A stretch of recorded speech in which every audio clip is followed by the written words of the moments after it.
Seja bem-vindo, amigo do Projeto Praia Vermelha. Continuando nossos estudos sobre história militar geral, nós veremos agora as guerras do século XX, começando pela Primeira Guerra Mundial. Para a gente entender a Primeira Guerra Mundial, a gente tem que entender o panorama anterior, as causas mais remotas e depois as causas mais recentes do conflito. Tá? Então, as raízes remontam lá desde o começo do século XIX. Você pode falar em Revolução Francesa, tal, mas você pode falar nas guerras napoleônicas, no Congresso de Viena, tá? Mas depois houve assim, esse fortalecimento do nacionalismo, do militarismo, já começando com Napoleão, né? Depois houve também é importante a segunda revolução industrial, então os interesses começaram a se confundir, se misturar, né? Enquanto inicialmente a industrialização estava só na Inglaterra, ela tinha uma predominância muito forte. A industrialização passou para a França, passou para a Alemanha, principalmente. A Alemanha começou a ficar muito forte. As disputas de mercado se acirraram, né? Houve a Primavera dos Povos, que foi uma gama de protestos aí em 1848, seguindo mais ou menos os moldes da Revolução Francesa, algo tipo de uma luta por um período por repúblicas em as crises monárquicas, né? Apareceu nesse sentido também ainda a unificação da Alemanha e da Itália, surgiram duas novas potências para enfrentar os interesses das outras, né? Também esse grande crescimento alemão e os ressentimentos aí da França com relação à guerra franco-prussiana e os territórios tomados por parte da Alemanha. Tá? Isso formou um verdadeiro caldeirão, né? Surgiram várias desconfianças entre as diversas nações europeias, um realinhamento político, tá? E aqueles antigos impérios foram dando lugares a novos países e a novos acordos entre esses países. Essas ligações entre os países elas eram muito tênues, né? Os interesses entre os próprios países eram conflitantes. Então, essas coligações elas variavam em função dos interesses políticos, interesses do partido dominante e assim por diante. Então havia uma instabilidade política e diplomática muito grande em toda a Europa. Aí a gente vê o retrato de onde tiveram as jornadas revolucionárias de 1848 e um mapa aí representando a unificação italiana. Quando se iniciou o século XX, haviam dois grandes blocos, a Tríplice Aliança e a Tríplice Entente, que estavam coligados. A Tríplice Aliança com a Alemanha, Itália e Áustria-Hungria, a Tríplice Entente com Inglaterra, França e Rússia. Cada um tentando defender seus interesses, mas cada país também tendo os seus interesses. Tá? Depois, ao longo da Primeira Guerra, que a Itália acabou mudando de lado. Ainda era o tempo dos grandes impérios. Tá? Então, o Império Britânico estava ainda muito forte em todo o mundo. O Império Austro-Húngaro, o Alemão, o Império Otomano, o alemão era o segundo Reich, né? O Império Russo, além da França. Então, os interesses desses grandes impérios se chocavam constantemente. Tá? Havia a prática do neoimperialismo e do neocolonialismo. Foi uma época, a gente lembra, da Conferência de Berlim, a partilha da África, né, e a necessidade de aquele conflito, né, de atender os interesses das grandes potências. Ninguém estava preocupado com o resto do mundo, não. O que valia na época era só a opinião da Europa. Então, mas essas alianças envolviam tensões e viviam interesses que se chocavam constantemente, cada país em busca de suas vantagens econômicas e de suas vantagens políticas. Exemplificando aí esse choque de interesses, tá? A Alemanha tinha suas ambições de crescimento, já era um país muito forte. Eu gosto de registrar aqui também que as teorias geopolíticas que a gente já estudou, elas induzem o Estado a crescer. Na medida que cresce a sua economia, o Estado deve crescer territorialmente. Portanto, essas ambições políticas eram respaldadas em questões geopolíticas e teorias geopolíticas e em questões estratégicas, né?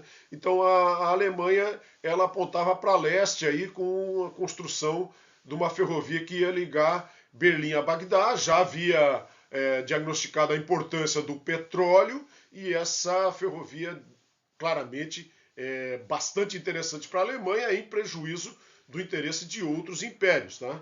A Áustria e a Hungria também voltavam seus interesses para os Balcãs, tá? Onde ela tinha conflito com a Itália, que também tinha seu interesse em se ampliar para a direção à Península Balcânica.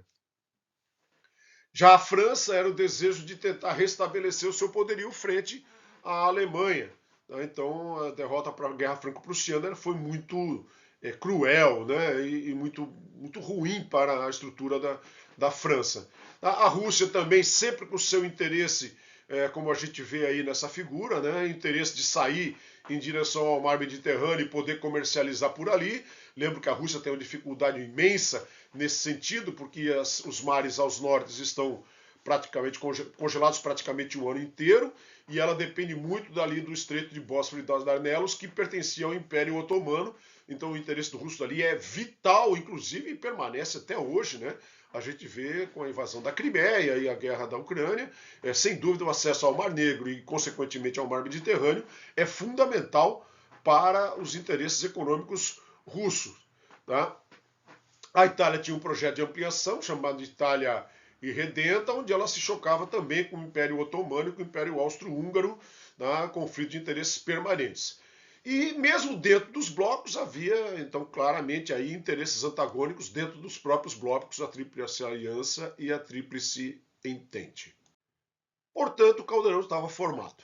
Né? Instabilidade diplomática, nacionalismo, militarismo, imperialismo, neocolonialismo, antagonismo, interesses, ressentimentos, tudo se aliou para entornar até a hora que entornasse o Caldeirão, e foi isso que aconteceu.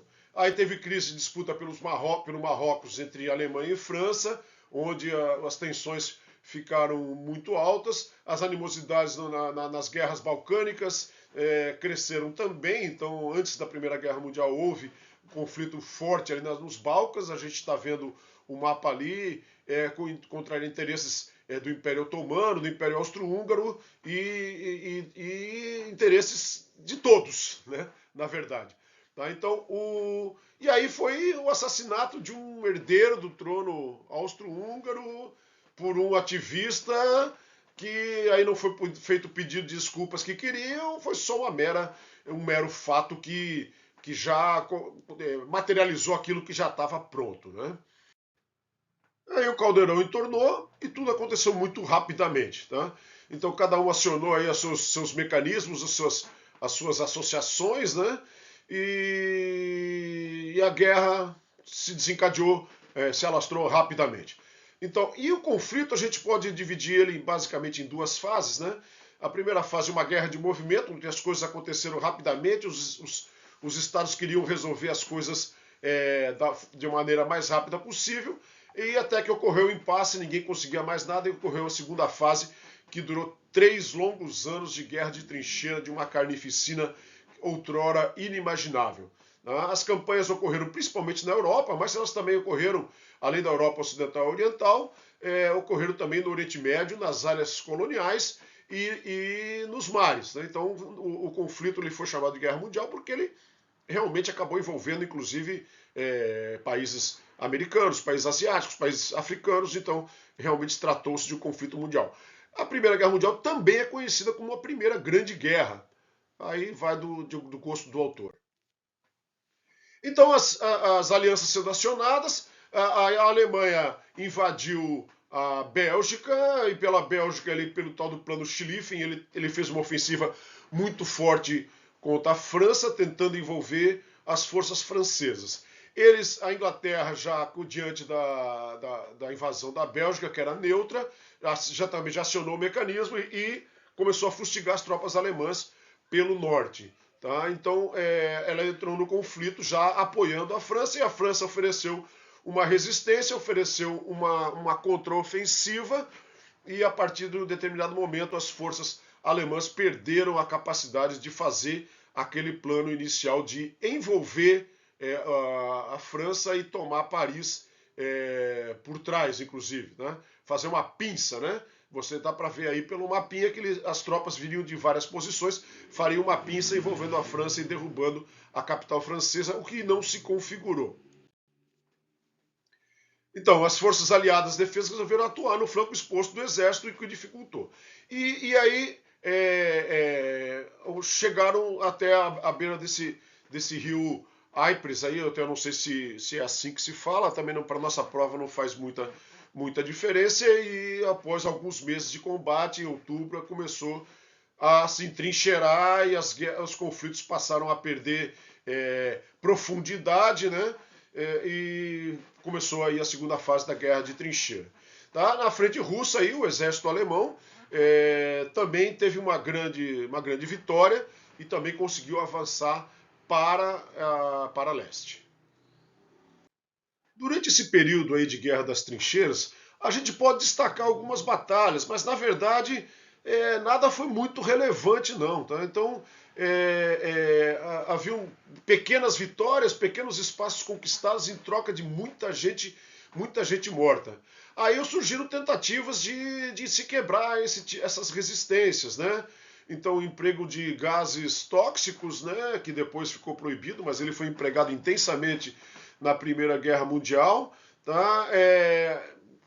Grandes ofensivas com grande custo de muitas vidas e que não resultavam em nada, até que chegou ali em 1915 e 16, os caras falaram, pô, não tá dando isso aqui, e mas ficou aí, começou a ter escaramuças entre as trincheiras, trincheira de um lado, trincheira do outro, troca tiro daqui, troca canhão de lá, e sem um resultado prático durante vários meses.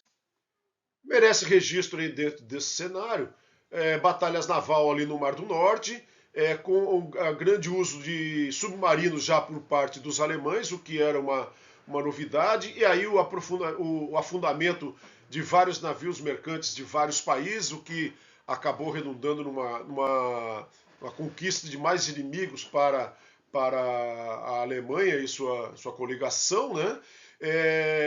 E outro destaque que é interessante aí é o uso de blindados. Então, pela primeira vez na história foi usado o blindado com relativo sucesso.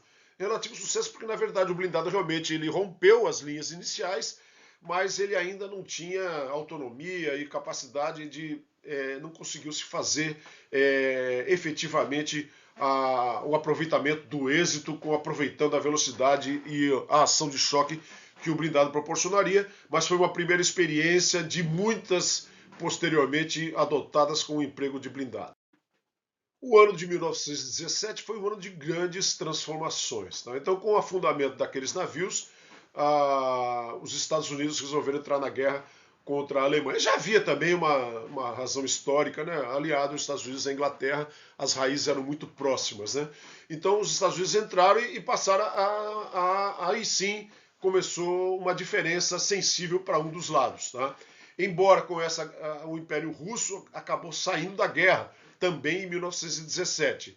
Mas a diferença é que nós tínhamos os vários países já estavam em guerra já há 3 anos, né, exauridos, né, os exércitos já estavam em frangalhos, cansados. Né, e quando os Estados Unidos entrou com todo o gás, vamos dizer assim, além de já ser uma grande potência. Né. Agora, a saída do Império Russo se deu sem razão da Revolução Russa, né, que os russos, a Revolução Bolchevique, né, os russos não aceitavam aí os gastos gigantescos com relação à guerra, né, e protagonizaram uma revolução popular porque a pobreza estava intensa, né, então os bolcheviques se aproveitaram da situação e acabaram tomando poder e acabaram, poucos anos depois, fundando a União Soviética, né. E para a guerra isso foi um baque inicial, porque a Alemanha ela atingiu todos os seus objetivos, fez um acordo, né, não precisou mais deixar aquele grande efetivo que tinha do lado oriental, né, e pôde rocar vários meios aí para enfrentar já uma nova força que entrava, que também era os Estados Unidos. Então, essa saída da Rússia pesou, poderia ser decisiva, mas não o foi, em razão da entrada dos Estados Unidos no conflito. Após a entrada dos Estados Unidos, a coisa aconteceu muito rapidamente. Tá? Então o reforço deles foi realmente decisivo, e os alemães de imediato começaram já a recuar, né? A recuar e não oferecer mais capacidade de resistência. Tá? Então os ingleses entraram, os americanos entraram, o espírito de luta já dos alemães já foi, a Itália já havia mudado de lado, né? Então a Itália também já saiu lá da parte da invasão que ela tinha tido contra o Império Austro-Húngaro, né? Então a derrota também foi bastante rápida, tá? A marinha alemã acabou se amotinando, o Kaiser fugiu da Alemanha e em 1918 foi assinado esse armistício definitivo decretando a derrota das Alemanhas e seus aliados. Tá? Como consequência, o mapa da Europa foi todo redesenhado, tá? Aqueles impérios que já estavam relativamente decadentes todos caíram, né? Império Russo, Império Otomano, Império Austro-Húngaro, Império Alemão, todos eles foram reestruturados e se transformaram em países e em repúblicas, né? Muitos foram muito divididos, né? E houve uma redistribuição das colônias desses países para os outros países, né? Também se fez o redesenho no Oriente Médio, a consequência ali no Oriente Médio, na Palestina, né? Então foi ali as raízes desse conflito árabe-israelense que nós vamos estudar posteriormente, tá? E a guerra revolucionou a questão de relações de poder nas sociedades europeias, tá? Então a força que demonstrada na Rússia, embora não tenha atingido também a Europa Ocidental e a maior parte da Europa Oriental, a força do proletariado ela ficou bastante marcante. Tá? Então o cenário político interno de todos esses países foi bastante modificado. Além, evidentemente, do crescimento gigantesco dos Estados Unidos, que já estavam se tornando uma potência. Após a Primeira Guerra Mundial, eles já era um país mais poderoso, embora não tivesse a hegemonia que angariou depois, mas ele já era, digamos assim, poderosíssimo. Tá? E dentro dessas transformações no campo social também, além do proletariado, a gente pode falar aí do direito dos votos às mulheres, tá? Novos direitos humanos. Houve uma espécie de conscientização a respeito de várias problemáticas, principalmente na Europa. Essas guerras foi muito chocante, né? E assim, a guerra serve como catalisador desse tipo de coisa, né? A visão de um cenário dessa natureza, ela faz a humanidade talvez repensar, né? Então, várias transformações políticas, transformações sociais, muitas vezes ocorrem com a guerra. Infelizmente, não foi suficiente para evitar um novo grande conflito posteriormente, que nós vamos estudar também daqui a pouco. A Europa perdeu, então, a sua grande missão civilizatória, né? Perdeu aquele charme de ser o tutelador do mundo, né? O grande diretor das ações, o grande modelo de civilização, né? Surgiu a União Soviética com o socialismo já conflitante de cara, né, com o interesse universalista. A ideia era de que o comunismo fosse expandir-se para o mundo, então mais uma vez um interesse de conquista, né? Os Estados Unidos cresceram, surgiu a Liga das Nações. As potências vencedoras se reuniram, fizeram o Tratado de Versalhes, mas na verdade justiça não teve nada, né? A Alemanha praticamente imputou todos os prejuízos de guerra, foi devassada, perdeu seus territórios, o que acabou criando mais moça na coronha e mais problemas a posteriori, que por pouco tempo se pôde preservar a paz.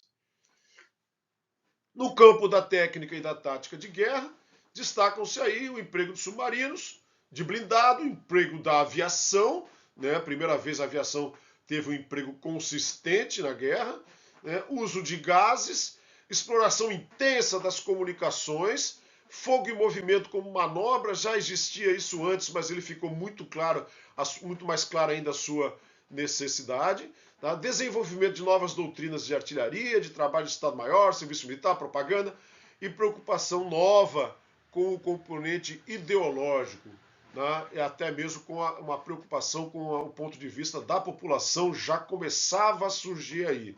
Tá? e consequentemente aí questão de direitos dos combatentes e dos civis entre guerras era uma coisa que não era discutida e passou a ser bastante discutida a partir da formação da Liga das Nações. Ok, gente? Sobre a Primeira Guerra Mundial, acho que o meu resumo do que era principal é isso aí. Obrigado por ter ficado comigo aí. Até a próxima e um forte abraço.